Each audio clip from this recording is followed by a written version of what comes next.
Hello guys, ഞാൻ ഇവിടെ ഉണ്ടാക്കാൻ പോകുന്നത് ഒരു അയല മുളകിട്ട കറിയാണ്. അതിന് ആവശ്യമായ സാധനങ്ങൾ: കുറച്ച് അയല വൃത്തിയായി വെട്ടി കഴുകി വെച്ചത്, പിന്നെ വേണ്ടത് ഇത്തിരി ഇഞ്ചി ചതച്ചത്, വെളുത്തുള്ളി ചതച്ചത്, പച്ചമുളക് ചതച്ചത്, ചെറിയ ഉള്ളി അരിഞ്ഞത്, ഉലുവാലരി, കറിവേപ്പില, പെരുംജീരകപ്പൊടി, മഞ്ഞൾപ്പൊടി, മുളകുപൊടി, മല്ലിപ്പൊടി, കുരുമുളക് പൊടി, പിന്നെ ആവശ്യത്തിനായ വാളംപുളി അത് കുറച്ച്. ആദ്യം ചട്ടി അടുപ്പത്ത് വെച്ച് എണ്ണ വെക്കുക. എണ്ണ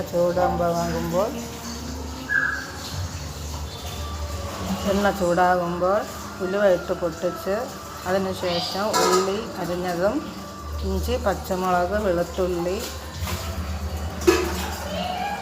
ഇഞ്ചി ഇതെല്ലാം കൂടെ ചേർത്ത് കറിവേപ്പില ഇട്ട് നല്ലവണ്ണം മൂപ്പിക്കുക. അതിനുശേഷം പുളി പിഴിഞ്ഞൊഴിക്കുക. പുളി പിഴിഞ്ഞൊഴിച്ചതിന് ശേഷം എടുത്ത് വെച്ചിരിക്കുന്ന മുളക് പൊടി, മല്ലിപ്പൊടി, പെരുംജീരകപ്പൊടി, മഞ്ഞൾപ്പൊടി ഇതെത്രയും ഇട്ട് അതിലിട്ട് യോജിപ്പിച്ച് കണക്കിന് ഉപ്പും വെള്ളവും ചേർത്ത് നല്ല തിള വന്നതിന് ശേഷം മാത്രമേ മീൻ അതിലേക്ക് ഇട്ട് കൊടുക്കുക. അതിനുശേഷം മൂടി വെച്ച് നല്ലവണ്ണം വേവിച്ച് എല്ലാവർക്കും കഴിക്കാവുന്നതാണ്.